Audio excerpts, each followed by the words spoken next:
Hi, here's Leander. I'm in Nairobi, Kenya at the Stanley Hotel, and I'm here with somebody really interesting. I've spent so far 3.5 days with him. He's responsible for marketing and sales in a large organization. He's a true Kenyan and a very nice guy, but he's also very smart. So if you listen here to what he has to say about marketing, retail, and tourism in Kenya. Hello Daniel, could you start by telling us who you are and what you do? My name is Daniel Koech. I'm the country sales and marketing manager for Nairobi Bottlers, one of the biggest bottlers in Kenya. It accounts for 50% of the country volume, while you have the rest 4 other bottlers accounting for the balance of the volume. And what is one of your best known products? Top of mind, Coca-Cola. Yeah. I sell one of the best brands, too. And I love pushing it and selling it out there. Absolutely. Yeah. And that is in Kenya, right? Yes.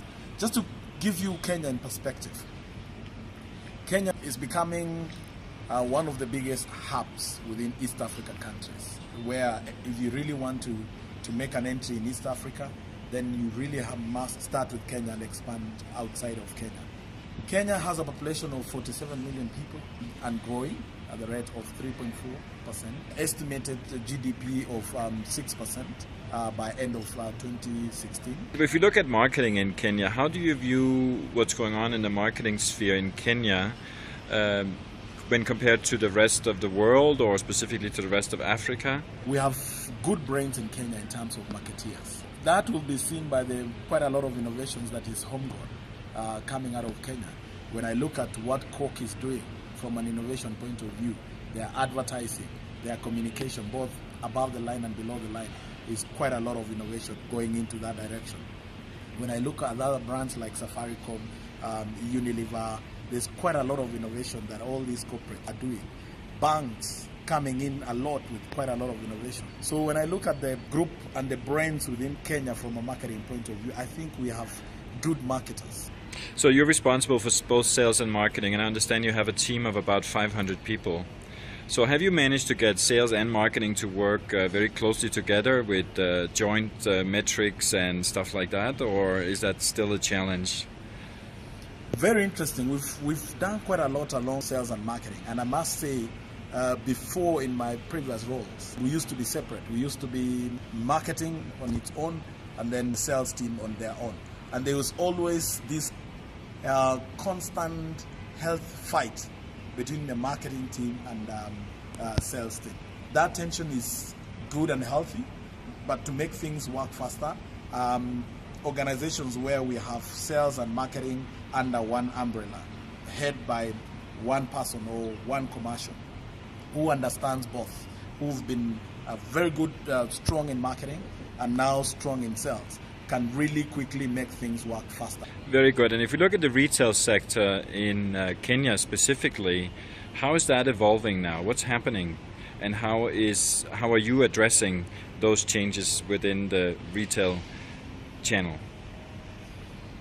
Very interesting. There's quite a lot of innovation and evolution that is happening within the retail.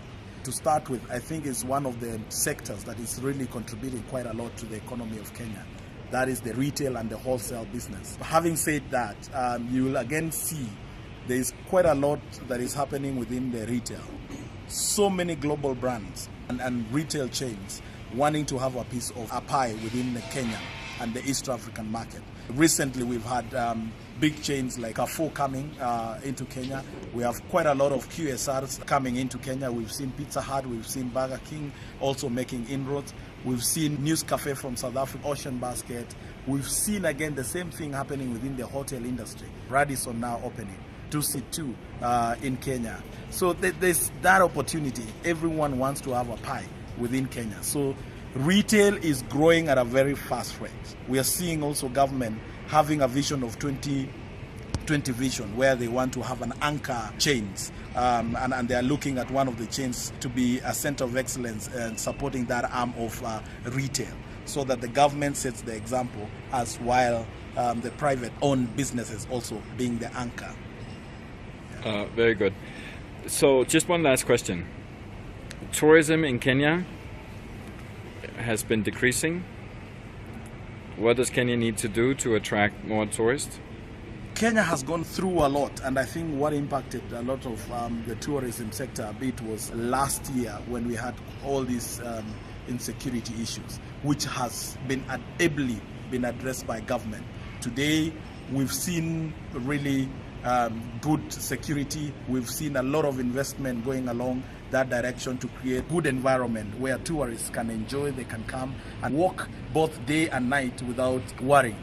We are seeing also both government doing a lot of efforts working with private sectors, coming together to see how can they work as one team to be able to sell Kenya both locally and outside of Kenya.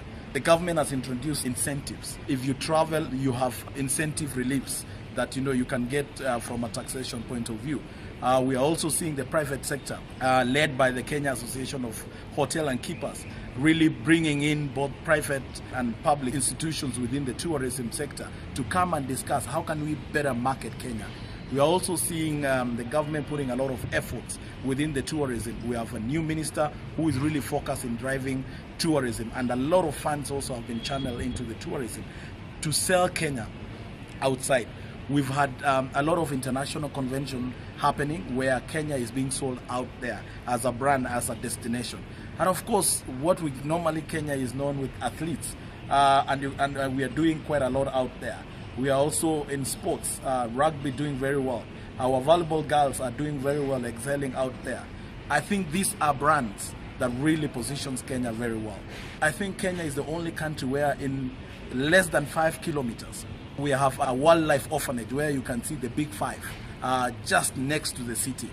When you look at the climate, when you look at the temperatures, when you look at what Kenya is, you can enjoy both sides. Friendly people, above all. They are very welcoming, and you will see when you just land at the airport, they are just welcoming you, telling you, Kenya, a land of happiness, hakuna matata, karibu Kenya. Yeah, so even you, I'm welcoming you, karibu Kenya, and tour Kenya, and many others out there. Kenya has a lot to offer. Oh, thank you. To East Africa, Africa, and the world. That was well said. Thank you so much, Daniel. Most welcome.